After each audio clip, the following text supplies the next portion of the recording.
This is Jennie Potter, and welcome to Self-Sabotage No More, the podcast where we dive into ways to stop self-sabotaging, stop repeating the past, and start creating your ideal future.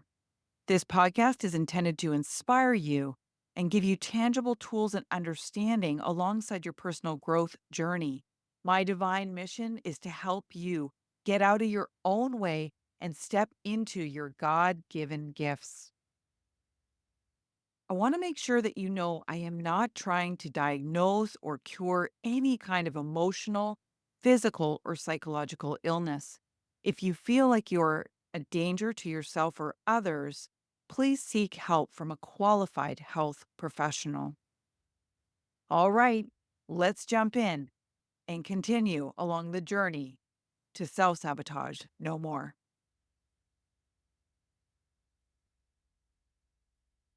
There, I'm Jennie Potter, and thank you for joining me on my very first episode of Self-Sabotage No More with Jennie Potter. I am a best-selling author and inspirational speaker, and I absolutely love coaching people on helping them get out of their own way.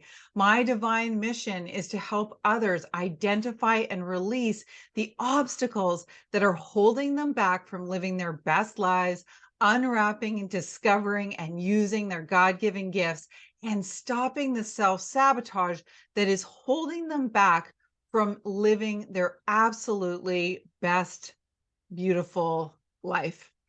And so with that, today I'm going to talk to you a little bit about why I'm no stranger to self-sabotage, some of the things that I did to shift the energy, to shift gears so that I stopped self-sabotage and started to step into the flow of life, started to realize my potential and use my God-given gifts. In fact, I want to share with you that before I ever started writing or speaking or doing things like trainings and podcasts and all that fun stuff, I was actually very introverted. I was extroverted with my friends, but I was kind of a closet hermit. And everything that was new or involved strangers or involved any kind of confidence, you could count me out. I very early on found drinking as a way to kind of bolster my confidence and hide from all of the feelings that I was feeling. I am a feeler. I do feel other people's emotions, and many of us do. And I think that it was just a really confusing time for me as I grew up to be surrounded by feelings I didn't really understand or know what to do with. My book, Self-Sabotage No More, is really a short and easy read on how to approach life in a slightly different way. It talks about not only the fact that we jump into autopilot without even realizing we set this destination at a very young age, which may be a great destination, but for many of us is kind of a sabotage destination. But not only do we jump into autopilot and set filters so that we see the world a certain way, we also collect emotion along the way that gets in our way.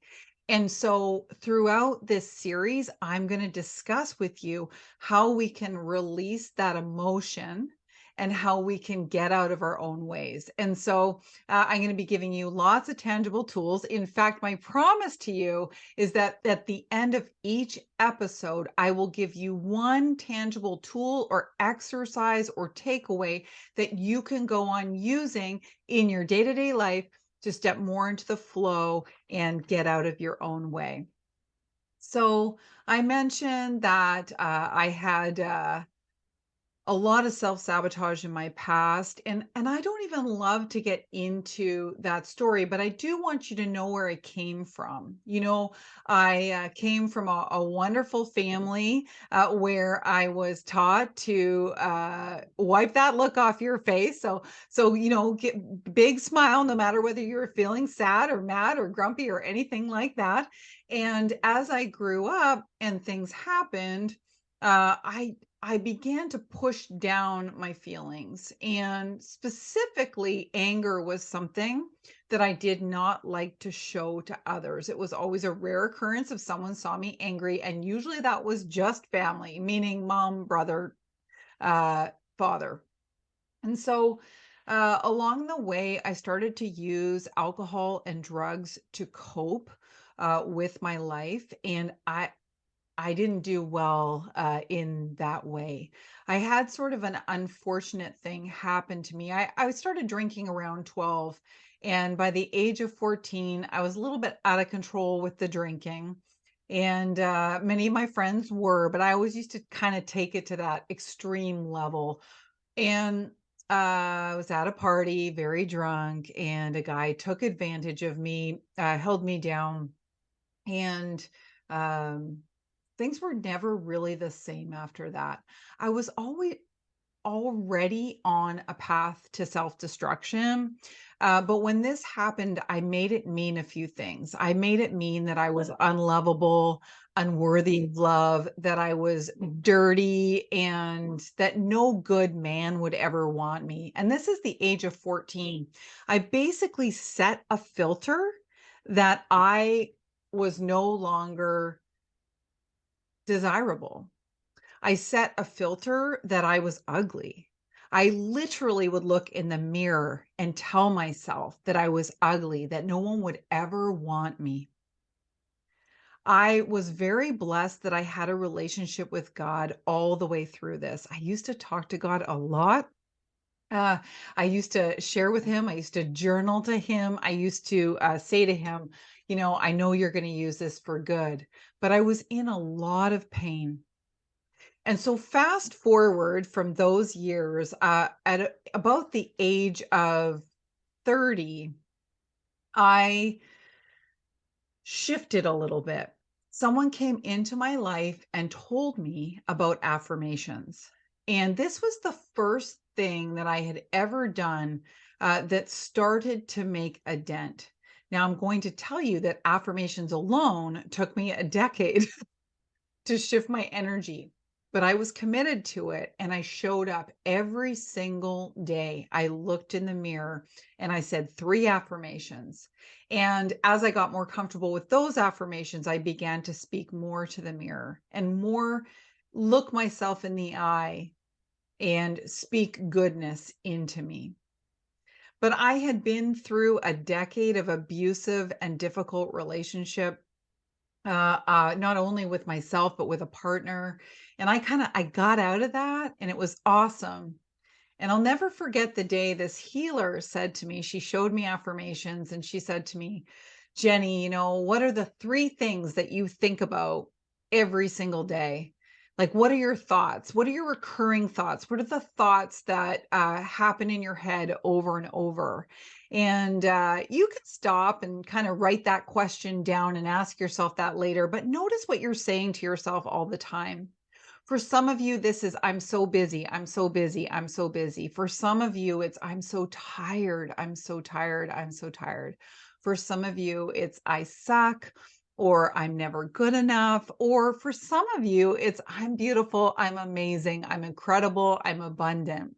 But for most of us, unless we've done some work, there's some negative thought patterns going on that happen over and over and over again. And for me, what had stuck was, I'm ugly. No one will ever love me. I can't even love myself. And that was on repeat for me. Every time I looked in the mirror, every time I thought about dating someone or, compared myself to others. And so there was this cycle. And so I told this healer those 3 thoughts. I'm unlovable. I'm ugly. I can't even love myself. I don't even love myself. And so she said to me, okay, I want you to go home and I want you to look in the mirror and I want you to speak out three things. I'm beautiful. I love myself. I'm worthy of love. And so the next day, I found myself standing in front of a mirror.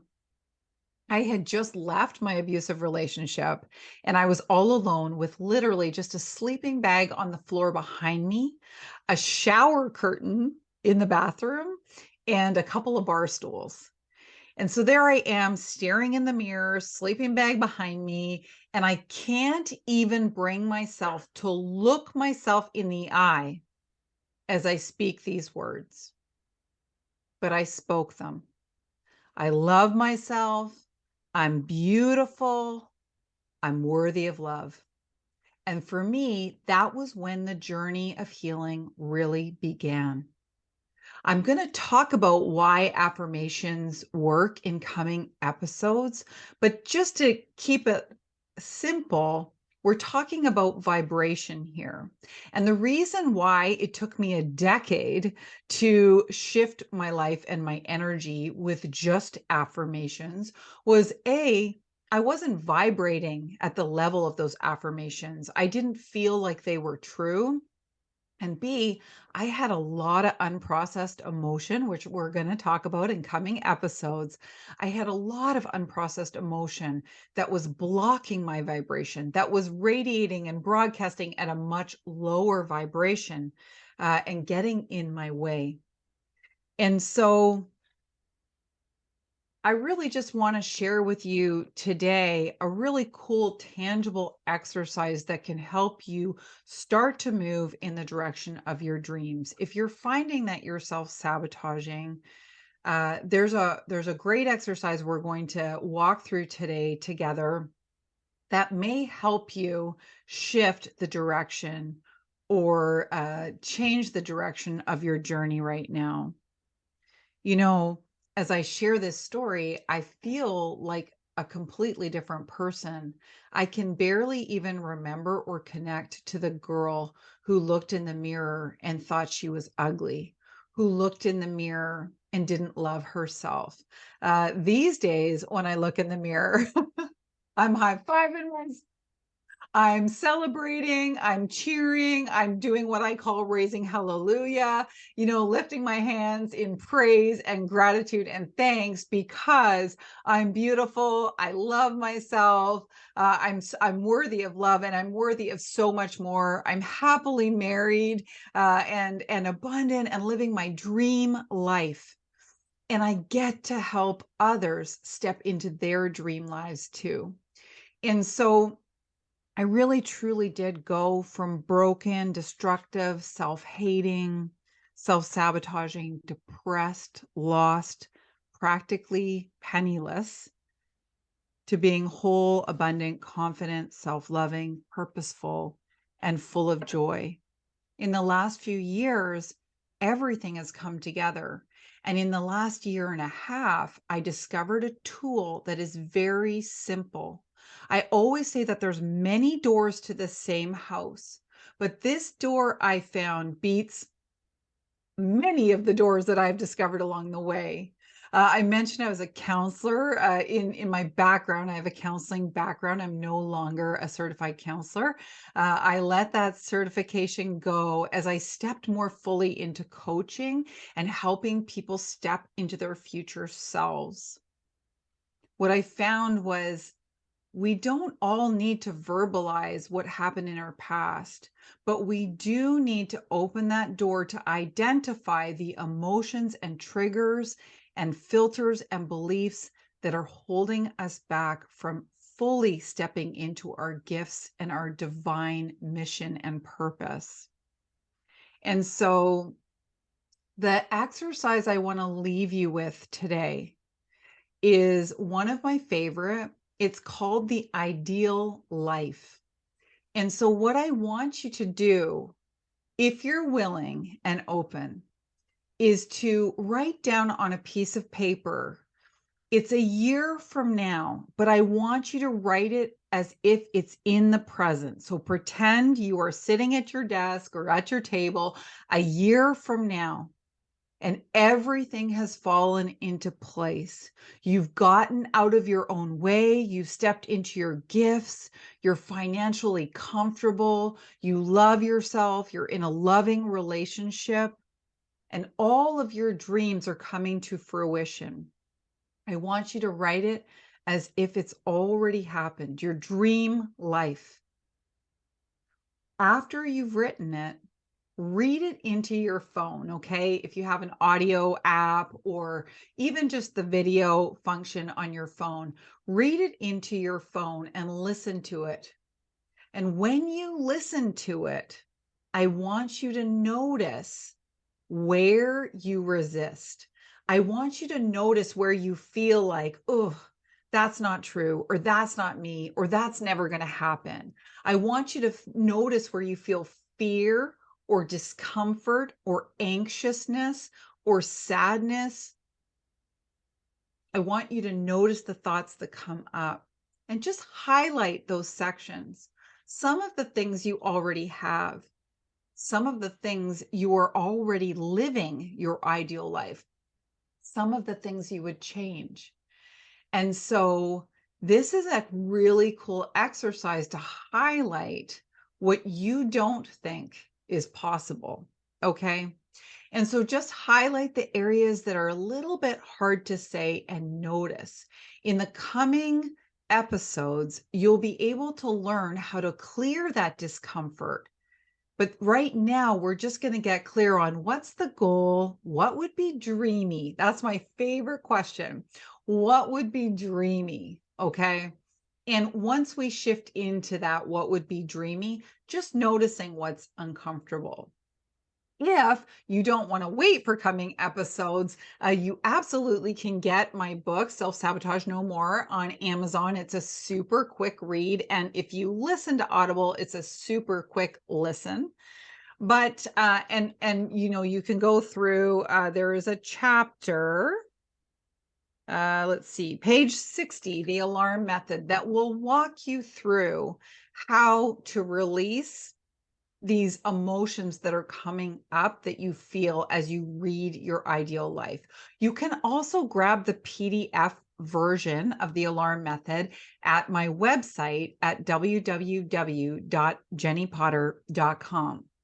So there it is for today. Thank you so much for being a part of my very first episode. I am so excited to do this limited podcast where we are sharing little hints and tricks and tips along the way to help you get out of your own way and live your divine purpose, live your divine mission, discover your mission if you don't know what it is, and truly self-sabotage no more.